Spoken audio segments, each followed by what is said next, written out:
I'll show you exactly how you can have a drop down list like this in your Excel sheet, and I'll be sharing with you 2 ways in which you can achieve this. So to achieve this, select the field that you want to have the list in. Then on the data tab, go to data validations. Then from the list, where you see allow, you're going to select the drop down and ensure that you select list. Now to have them just like this, you can type them out. So you're going to specify the values separated by a comma. So I'm going to add a third one here. I'm going to select none, just for example, and then select OK.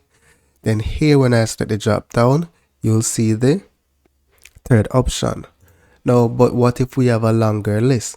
What you can do is create that list in a separate sheet. So for example here, I have colors in a separate sheet.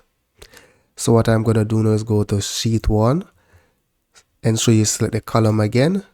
Then from the same data tab, you're going to select data validations, select data validation.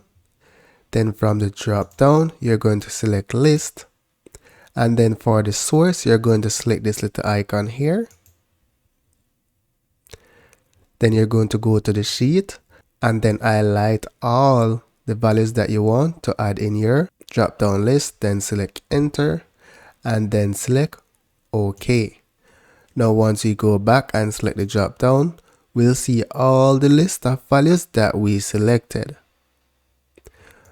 Now to remove these values, again, go to data validation, go to the data tab, go to data validation, and then where you see allow, you're going to change it to any value and then select OK. And that's it. So that's it for now, guys. Thank you for watching, and don't forget to leave a like or comment on this video.